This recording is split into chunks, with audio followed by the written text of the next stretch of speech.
you shouldn't let an algorithm determine what you do. Like, oh, I want to do this type of content. Because I see a lot of people who veer off from who they are because they want to work with an algorithm that doesn't care.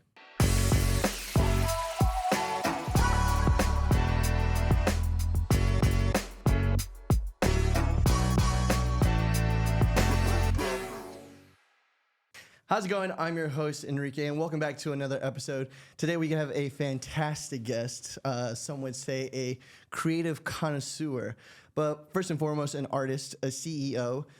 Welcome to the show, Corey. Appreciate it, man. Season. Season, Corey, however you want to call it. You know me by Corey. Most people know me by Season.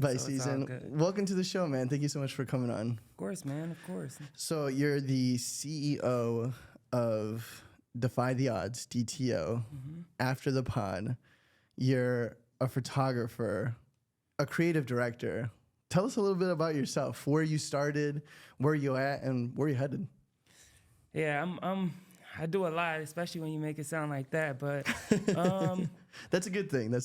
I do a lot. So I started off as an artist. I originally made music, R&B music to be exact, and I just kind of got into.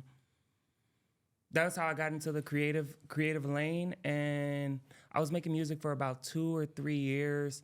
And through the process of making music, I just kind of realized, like, is this something that I really want to do long term? And through the creative passion of music, I found myself doing a lot of creative directing work. So I found myself putting together different projects for myself, like for music videos, for like trailers, for upcoming projects and that type of thing, cover arts. And I just realized how much more I enjoyed the process of, putting those projects together as opposed to just being an artist. I like the creative, basically the creative directing in a sense of, releasing a project or a single. So that's kind of how I got into creative directing.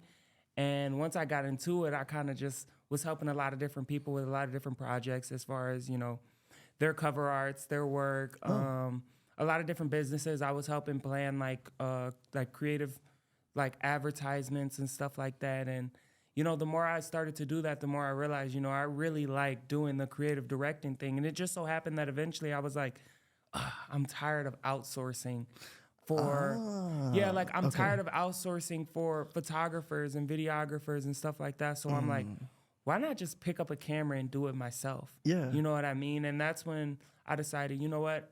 I'm going to just learn this process. And it's hard, once you dive into something like that and it's a new career field, it's tough because it's like, how much you have to learn, how you have to really dive in. And I took that step, I learned, and, in less than a year, I'm here. Yeah, dude. No, yeah, I've really enjoyed watching your journey as, I just want to call you an artist, not really a photographer, because your portraits are something else, like I absolutely enjoy your work. And not to mention, you're also a pillar, I feel, in the community of creatives, not just photography in general, Mm-hmm. So to get you in here in the studio to do a project, to do part of your podcast, it's been exciting to also be a little bit a part of your journey. Can you tell us a little bit more? What's the driving force behind what you do? Is it monetary? Is it someone in particular, or is it just really a form of like self-expression? So I think with me, I think the driving force behind everything I do is just making a way, I definitely find myself really like connected to the work that I do and really connected to the people that I work with. So I just think like those connections are really what drive me, like being able to connect with people on a daily basis and create with people and make nothing out of something, because that's what life is about, making nothing out of something. Yeah. Something out of nothing. Something out of nothing. Yeah. But I think that's what really drives me with the creative process, and being able to put these events together with DTO that bring people together. That's a part of of what I do. That's a part of the whole thing of bringing people together. And also, like, After the Shoot podcast, that's a part of it, being able to, have creatives come into a platform and be able to express themselves in the creative work that they do, and, I think for me, it's really different than it is for a lot of people because it's never about me. Like, as much as like a lot of people, when you see artists, it's like they want to express themselves. They want to, get themselves out there. They want the monetary gains. They want all of that stuff. But none of that stuff really is relevant to me when it comes to my growth, because I see growth as, being connected to the people around you and the things that you do. And, obviously we all want to be able to support ourselves financially with what we do. But I just think that's something that comes with the territory. You know what I mean? So I just really appreciate what I do. I appreciate the people that I work with every single day. No, yeah, absolutely. And it shows, the passion that you have towards your work, the collaborative effort, not just in your photos, but with After the Shoot Pod, with DTO. And that's why it was really important for me to have you on the show, because we have a similar mission statement. It's building a stronger and healthier community of creatives, right? And I feel like you really emphasize that, and not just by bringing in models on your show, but creating events and building, like you said, those connections and relationships, which I think is really cool. And I'm like, of course, we got to get our guy Season on the show, to not only just talk about yourself, to give an opportunity of people to get to know you for those who don't, but also talk about community, which we will get to in the third segment. So I don't want to get ahead of myself. But in your line of work, do you have any like memorable projects, one that you hold near and dear to your heart, from creative directing to music? It doesn't necessarily have to be photography.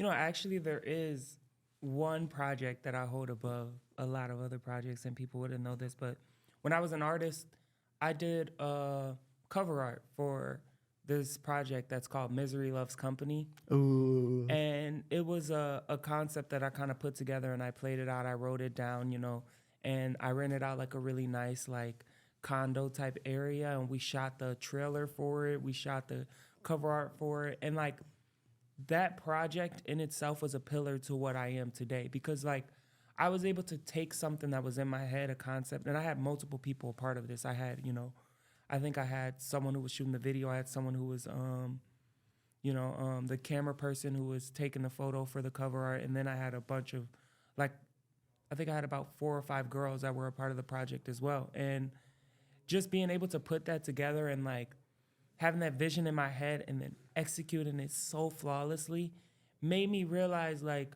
with the creative directing thing, I can do this. Like, I can have an idea and I could bring it to life. And I personally believe that, like, I don't care what type of creative you are, whether you're an artist, whether you're a photographer, whether you're a videographer, if you can have an idea and you can flawlessly execute that idea, it can build the foundation for everything, like, and build the foundation for what you can become.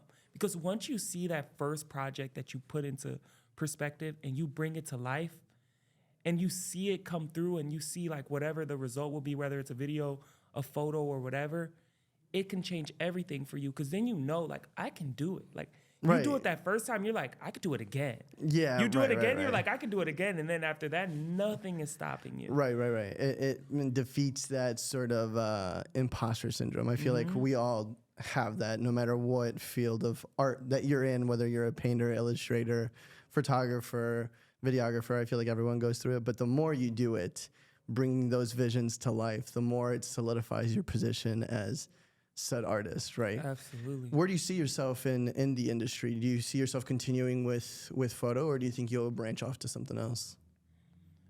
So that's a question I ask myself a lot, because, like, I mean, I see it as, right now I'm still in the process of mastering photo, but I've never been the type of person to limit myself to one thing. So it's like, I feel like I could branch off. Like, I think it would be really nice to, like, get into, like, film and stuff like that. Ooh, okay. Like, I would love to, like, and I've thought about doing it, like, directing, like, a short film. But, like, I think it would be really dope to get into the film realm, but I know that's in the faraway future. But, like, I obviously want to elevate my work. Like, I don't want there to be a branch of creativity that I can't work on. Like, I really want to elevate from photo to video, from video to film, etc. I don't really want to, like, limit myself to one thing, but I want to make sure I master that first thing first. Right. Yeah, I think it's important to hone in that skill before you continue to bring in more cards into the deck, right? Absolutely. Yeah, I know.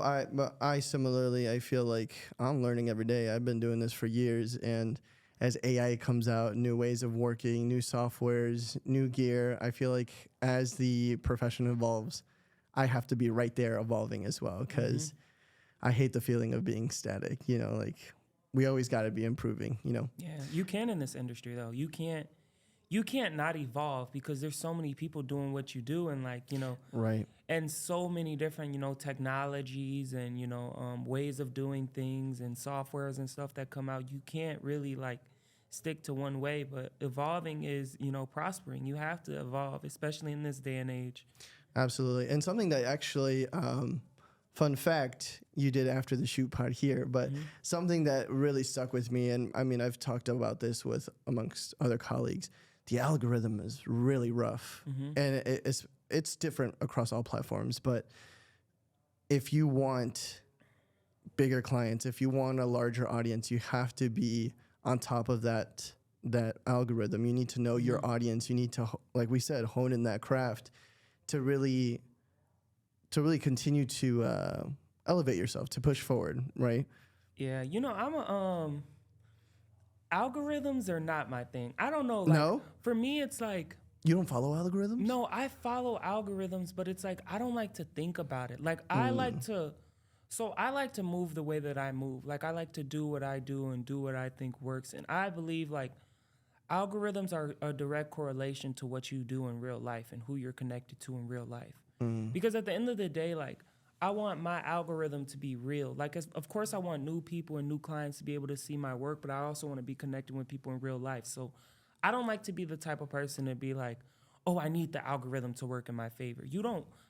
I don't think you should be someone who needs an algorithm. If you're putting out good work, people are going to see it. I feel like, you know, you shouldn't let an algorithm determine what you do. Like, oh, I want to do this type of content. Because I see a lot of people who veer off from who they are because they want to work with an algorithm that doesn't care.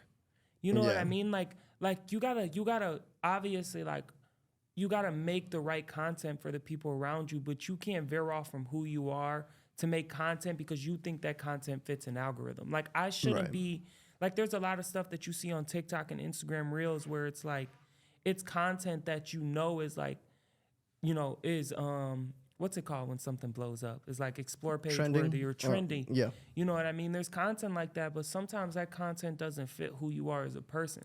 Yeah, Like I'm not about to go out. I'm a photographer.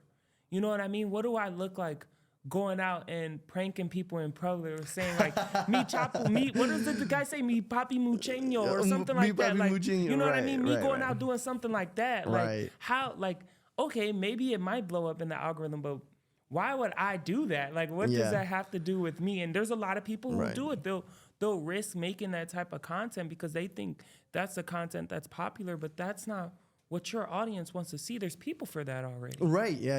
Absolutely. No, and I agree. Likewise, my Instagram, although I do put efforts in it, my Instagram page, my personal one, is not to please anyone, no algorithm. It's film photography, black and white, whether it's portraits or street photography, it's going to stay black and white. It's going to stay film, you know, because for me, it's just a form of like self-expression, you know, to really tell a story, right? And then I have the other half, which is my job, which is following trends, other creatives like photographers, because it's also what we consume, right? We have to be mindful with what we're consuming, making sure if we are following people, am I following them just to follow them? Am I following them because their content is useful, or do I want to follow their similar style? If not, then I'll just mute them, right? Yeah. I'll follow them just for the courtesy of you guys following us, but I'm going to mute you because I don't need to see, I don't need to be consuming your content. It's not inspiring. It's not educational. It's not adding value to me. As poor as that sounds, I feel like that sounds really bad. That's not bad at all. But you know what I mean? Like, we have to mindfully consume, because what we consume, we also can project, you know? And I think it's important that in a business aspect that we're following those that are pillars in the community. That's why I followed you, because your work is fantastic. It's a work of art. You're not just taking a portrait of a pretty face. There's a whole, like, you're going through concept designs, you're going through looks, you're going through models, and then not to mention the post-production and the love that you put into your photos. Yeah. Of course I'm going to consume your stuff. It's inspirational, right? So I completely agree.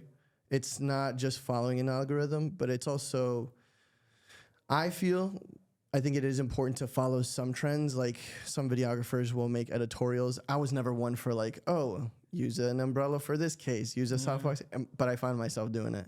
And it's more so for the business aspect, not for personal reasons, because my personal profile, all you're going to see is just street photography, you know? And that's because that's just what I want to do, right? Do you have any other creative outlets other than your profession as a photographer? What do you mean? Like, do I... Like creative, like hobbies, like, for instance, you know how Jim Carrey is an actor and he works, but he's also a painter and he does it for, like, artistry, self-expression. Not necessarily. I think I just right now I'm really just sticking to the creative directing and the photography, just because I really want to, like, master it. Like, I want to, like, I want to really, like, master it completely. And there's no perfection with it. When I say master, I just mean I want to be so comfortable with everything I create that I can, you know, confidently, you know, say that this is how I wanted it to be when I thought it up, you know? And, you know, sometimes it's not the case, but, you know, that's why I've really shifted myself as an artist, because last year I was more so like, let's keep working, shoot this day, shoot that day. But now I'm more like really carefully thought out, because, like, last year I was making art to become better, and I was making art to, you know, put it out into the world and for other people to see what I create. This year I want to master my art. So it's like I'm not doing as many projects, but I'm really putting my mind into every project I do. Yeah. So it's like I'm really, like, thoughtfully planning it out. I want to be meticulous about the details and everything this year, because I want to, like, really, like, not be moving so fast to the point where, you know, details get missing from, you know, a project that I'm doing and stuff like that. Like, I really want to, like, knock it out every single time. No, absolutely. No, and I love that, because you got to be selective with your work, making sure it's not just impactful to the people you're showing it, but first and foremost yourself, you know. But being a portrait, a fine art photographer, what are some misconceptions that people have about your profession, and what's some advice that you would give to someone trying to get into this profession? Know what you're in it for. I think you got to know what you're in it for, because I see a lot of photographers get taken advantage of. You know, first and foremost, I feel like this as much as you are a creative, and as much as you are, you know, you do a lot of your work simply because you're inspired. It is a business for a lot of people, and if you want to make it a business, you got to act like it's a business. So you got to understand, like, what value you bring to the table. And I'm starting to understand that, because it's like, I want to feel appreciated for what I do. You know what I mean? And a lot of the times, a lot of people will take advantage of you, and you'll find yourself doing a lot of collaborative projects when you're trying to make this a career. Yeah. You know, so I think getting into it, you got to understand that, like, you can't be afraid to, like, let people know, like, this is what I do. Like, I got skills with this, and I'm nice with this camera, you know? Like, and I have to tell people that sometimes too, because I get a lot of models who think, oh yeah, let's collab. And like you were saying earlier, I have to ask myself, how am I benefiting from this? Because a lot of collabs aren't beneficial to me. How am I getting my return on investment? Right. You know what I mean? Like, if I pull my camera out and I put together a whole project for you, I might be renting a space. I might need a team as far as MUAs, you know, designers, that type of thing. I might have to go the whole 9 yards. How am I getting my return on investment? You could sit up here and tell me, oh, you're going to get some really nice photos. That's nice. I can get nice photos any day. You know what I mean? Like, I can go and get another model, you know, who might have a little bit more influence, who might be this, you know, and I could put together the same type of project. What's my return on investment on this? You know, like, do you think this is something we can present to advertisers? Do you think this is something that, you know, I can show a company and they be like, I really like your work, so, you know, what about you try to do something like this for my company? Or, you know, you got to figure out. And I think a lot of models have to understand that too. Yeah. You know, and a lot of businesses have to understand that too, because, like, at the end of the day, you know, I know I hold value. So like you could come up to me all day saying I want to collab on a project. If I want to do it, I want to do it. If I feel like we can make something dope and like I feel like you're somebody who inspires me, I won't have a second thought about it. Right. But but if I do, I want to know, how we can both benefit from this. Absolutely. Yeah. No, I love that. Yeah. Well, that was our segment Deep Dive. I appreciate you giving us a little bit of an insight of who you are, where you've been, where you're at, and where you're headed. I absolutely can't wait to continue to see the amazing work that you're putting out. Appreciate it. But this next segment is called Spray and Pray. You know that term? Spray and pray. Yeah. I don't know. I've never heard that term. But No? It sounds interesting. Okay. So spray and pray is a term used amongst creatives, mainly photographers and videographers. But it's when a creative holds the button, spraying a bunch of photos, praying that they get the shot. So right now, I'm going to spray a bunch of questions at you while you're praying to get this photo done. So you're going to edit one of 3 photos. Wait, on yours? Yes, sir. Oh, snap. So you have Lightroom Classic or Photoshop to choose from. Which one you want to use? I'll use Lightroom. Lightroom? Okay, cool. Can't never go wrong with Lightroom. You can never go wrong with Lightroom. So he's going to be editing one of these 3 images. And I'm going to give you a minute to choose. Take your time. Okay. And just hit the develop tab. I think I'm in library. But I'm going to give you a 3-minute timer once you've chosen which photo. As you're editing, I'm going to spray this or that questions. All right? This is an interesting segment. It's a game show. All right. You got the photo? Wait. You gave me some good options. You're a portrait photographer, so I had to give you portraits. All right. Nothing fine art, nothing as cool as yours, but I'm going to do this one. which one? All right. Oh, shout out Chloe. We did like a Calvin Klein mock campaign, but at the end she had a beautiful Japanese dress. So shout out Chloe. Shout out Chloe. All right, here we go. In 3, 2, 1. You got 3 minutes on the clock. Okay. Here we go. First, this or that. Reading or audiobooks? Reading or audiobooks? I like reading. Reading. Okay, cool. Next one. Music or podcast? I'm more of a music person. You did start off in music. Movies or series? That's a tough one. I'll do movies. Movies, okay. Headphones or earbuds? Wait, headphones or earbuds? Yeah. Like over the ear or in the ear? Oh, in the ear. In the ear? Okay, In the earbuds. ear, yeah. Android or iPhone? Definitely iPhone. He said definitely iPhone. Not just iPhone, he said definitely iPhone. Laptop or tablet? Laptop. Laptop? Okay. You got 2 minutes left. Okay. PC or Mac?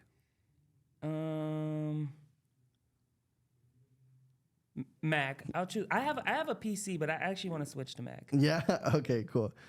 Urban or suburban? Suburban. Suburban. Sony or Canon? Sony all day. Yeah, all day. Nikon or Fuji? Nikon or Fuji? I don't use either one, so I'm gonna go with Fuji. That's an insult to me. I use Nikon. Flash or continuous? Continuous. Continuous. Gimbal or handheld? Gimbal. You got about a minute left. Okay. Capture One or Lightroom? Lightroom. Lightroom, okay. Premiere Pro or DaVinci? Premiere Pro. Premiere Pro. All right, these next ones are going to be a little tough. TikTok or Instagram? Instagram. Oh, me too. Twitter or Reddit? Twitter. Twitter? Oh, okay. Film or digital? I'll go with film. Film. Studio or on location? Studio. Studio. Last 3, short form or long form content? Short form. Short form. Pre-production or post-production? Post-production. Post-production. Oh, wow. That kind of surprises me. We'll touch on that. All right, last one. Okay. Photo or video?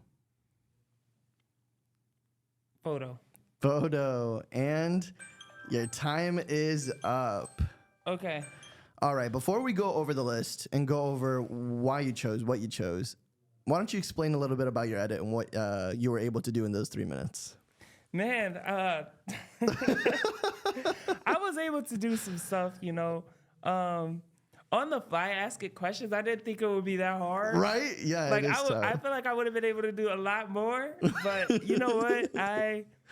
I think she would be happy with this photo still. Yeah? It's a good photo. I really just went through the sliders and kind of did like the exposure, adjusted the contrast. I really wanted to like work on the skin, but I ain't have enough time to work on the skin at all. No. I had no Typically, time. some people don't. I've only gotten one person that got to that stage, and it was just the beginning stages of retouching. I'm like, damn, you got that far? He's like, I just hit auto.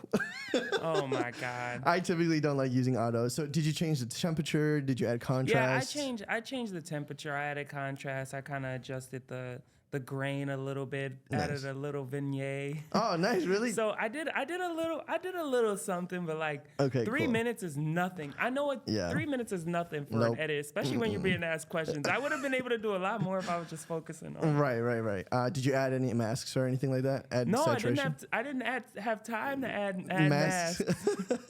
It's all right. Well, thank you so much for participating in Spray and Pray. Of Let's go course. over some of the decisions that you made. But before that, let's go over. So for everyone watching, this is Corey's edit. This is the before. Oh, 1 second.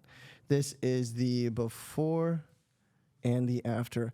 I love the cool that you added to it. And it's surprising because a lot of the photographers I've had on the show add warmth.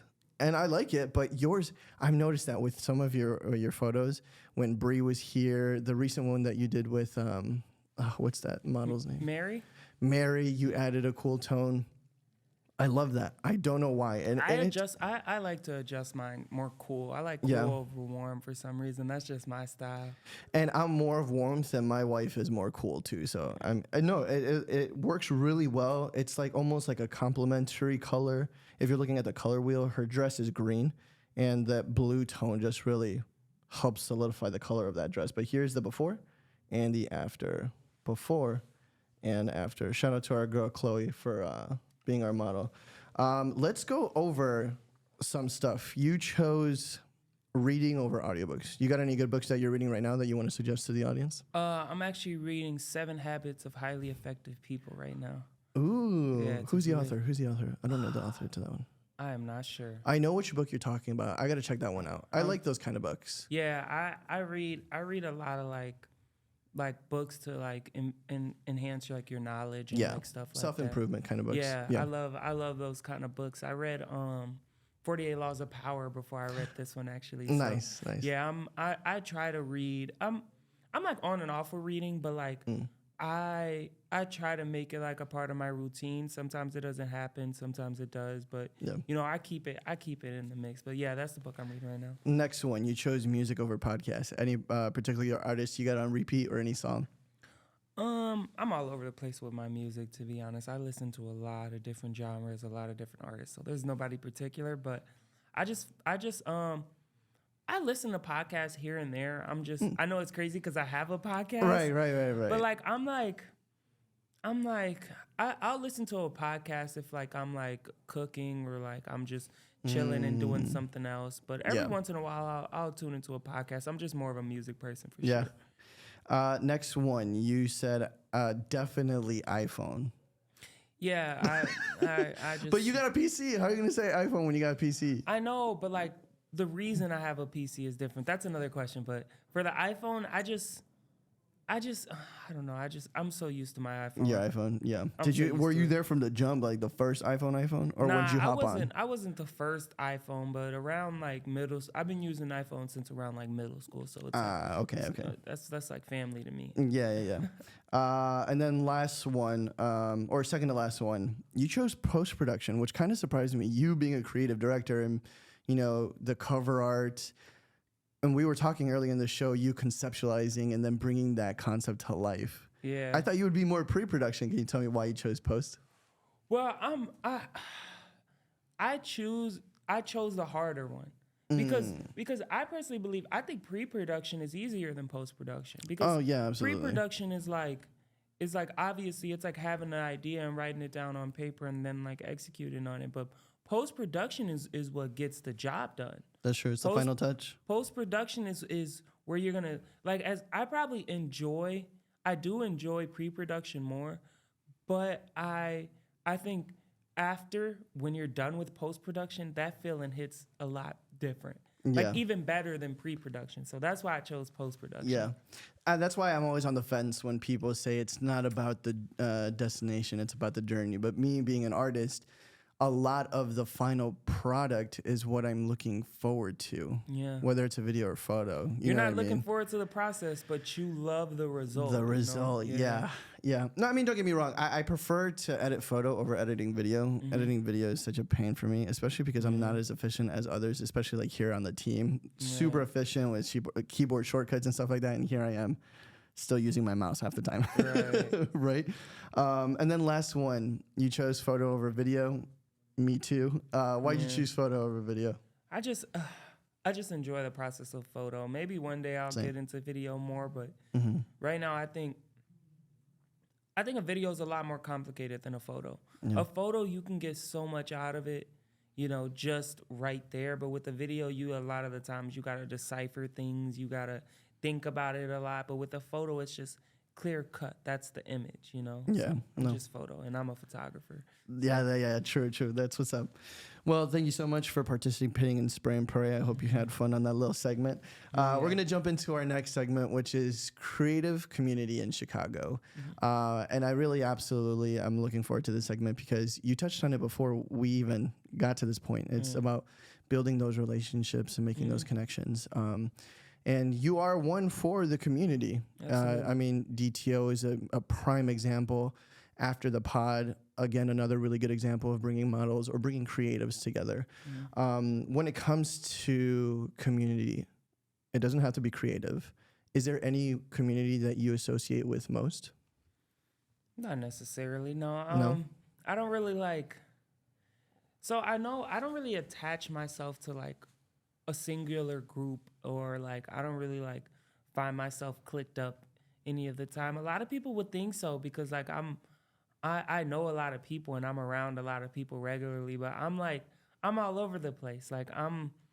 I just believe in building and connecting with a lot of different people on a lot of different avenues, So I'm around a lot of photographers and models daily, but I also try to be around a lot of business owners, and I also try to be around a lot of, different type of people, regular people too. I don't always want to be around people who do what I do because that can get annoying too. You want to I think a part of life is balancing the people who you associate yourself with. It's cool to always be around people when it comes to business, but then again, you're going to get tired of business. If you're always around people who do what you do, you're going to get tired of what you do. So sometimes I feel like you just got to mix it up. So I think that's a part of community to me. I also like to sometimes bring people. I'm not one to really be picky. I'll bring somebody who has nothing to do with the creative field to an event just to enjoy the atmosphere, maybe take some photos, you know what I mean? Step out of their comfort zone, and vice versa. I'll step into someone else's field and try it out and stuff. So. Right. No, I love that. No, it's absolutely true. My mom always said it, and you have to find a balance in life. Too much of anything is bad for you, and too much of anything will bore you quickly. So I'm in complete agreement with that. How involved would you say you are within the creative community here in Chicago? I feel like there's points where I've been more involved, but right now I'm just, I just try to, do my events. I try to obviously, put together little creative concepts and stuff like that here and there, but I try to show up to different fashion shows and stuff. Right now, I'm not gonna lie, I'm like a seasonally involved person. No pun intended. I'm involved seasonally because in the wintertime, you might not see me nowhere. I'm just in the house, I'm editing. I might pop out for a shoot here and there, but in the summertime, I'm outside. I'll show up to different people's events and stuff like that. But I'm really seasonally involved. Pun intended. I Yeah. love that. No, well, it's because the reason why I ask is I think it's important to have a sense of community, and you definitely being a good example, a pillar, a leader in this community. That's why I wanted to talk about this, is because you, I feel like, not just attend, but you're curating events, you know? Absolutely. And it's not just creative. This last one was more of like a networking event, you would say, right? Yeah, absolutely. How did that go? It went really well. For my first one in a while, I actually haven't done an event since my birthday last year, which was in August. So for the first one of the year, it was really good. It was a really good event. Everybody came through. They networked. We got some really dope art out of it. So it was a really good event. It was a really good turnout. That's good. Have you done any other like networking events for creatives? Have you gone to the convention here in Chicago or any Instagram meetups? Convention? Yeah. Have you heard of ClickCon? Yeah, I've heard. I've heard of ClickCon. I've heard of those. So type the of things. photography convention. I've never been to one of those. I have plans of trying to attend, some type of convention or something like that. But when it comes to different events that people put together, I definitely show up to different people's events and stuff like that within the city. So That's good. I try to stay connected outside of the stuff that I do as well. Yeah, because I think it's definitely important to touch on what you were saying earlier.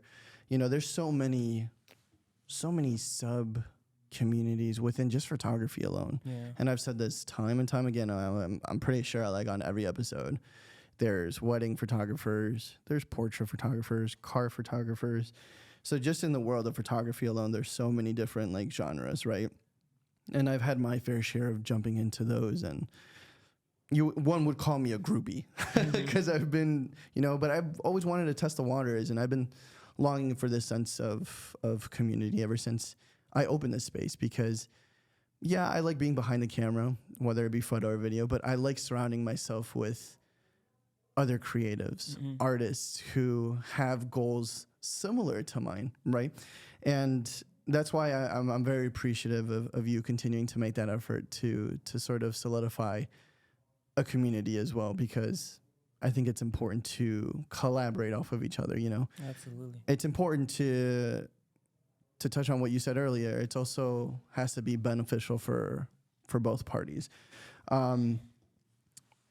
But when it comes to the creative community in Chicago, do you have any ideas or suggestions on how we can improve, grow, and strengthen our community of creatives here in Chicago? Yeah, I think a easy way to like strengthen the community is like some people have to not be too prideful to connect with other people. Yes. And you gotta be willing to give back to the community. It can't just be all about you and what you do, because you'll quickly fade if you think you're the most important person all the time, and you put too much emphasis on who you are. It happens with a lot of different things. You got to give back. If you're always taking and never giving back, eventually your luck is gonna run short. Yeah. So I think there's a lot of people within the industry that it's cool to stay in your own bubble and stuff like that. I completely agree. Like if you're just doing it for fun, or if you're just you just enjoy making art and you just so happen to be good at it, that's fine. But like if you want to grow with this, you got to be willing to give back. Like you gotta support other people within the community. You gotta be willing to help somebody else grow a little bit. When someone asks you questions, you don't have to be you don't have to be so reluctant to like help them. Because like if you feel like everybody's your competition, you're never gonna want to be a mentor to somebody who could potentially grow in the field. Like, and that's important. There's always somebody who's important to someone else's growth. In any field, in sports, and in this field, like there has to be somebody to look up to, because those are the people who set the standard for what you want to become. So you just got to be willing to give back, I think. I love that. Absolutely. Well, here's to giving back. Thank you so much, Season, for coming on to the show. I'm really happy that you were able to come on here. To close out the show, do you have any projects that you want to tell the people, anything to look forward to, and where can they find you on Instagram or any social? I have the same handle on everything, Nice. SZNVIBES. You can find me on Instagram. I'm on Twitter. What else am I on? Season SZN. SZNVIBES. Yes. I'm on Instagram, Twitter, TikTok. The one that nobody uses that Instagram made. Threads. I'm on Threads. But I'm not on it. But I'll post it on there every time to time. But Right. what was the other question? What else? What projects you got going on, or what can people look forward to? And any words of inspiration? I got a ton of projects I'm working on. A lot of the projects are in the works. I got some on the back burner as well that I actually need to finish in post production, but just stay on the lookout. I'm trying to put more thought and more detail into every project, so it's taking a bit longer, but it's going to be worth it in the long run. And some words of inspiration: just keep at it. Don't quit. It gets tough out here, especially in this day and age where a lot of things are harder than they used to be. Everything's more expensive than it used to be. Yes. You just gotta keep going, just keep striving to be the best version of yourself, and it'll play out in your favor in the long run. So absolutely. Well, thanks again for being on the show. If you want to tune into another fantastic show that Corey hosts, it's After the Shoot Pod, where he invites models directly after the shoot to talk about the creative industry as photographers and models. Fantastic show. And if you want to be more involved into the community, feel free to follow DTO. What is it? DTO. What's the handle on? What is the handle? I just changed it. It was DTO Pictures at first. I believe it is. How do I forget my own handle? How you forget your own handle? I don't know how I forget my own handle. It's DTO Presents. DTO Presents. If you want to be involved a little bit more in the community, surround yourself with fantastic creatives and get to know Season a little bit more, be sure to follow DTO for any upcoming events. And we'll catch you in the next episode. Thank you so much for watching, everyone. Thank you. Peace. Peace.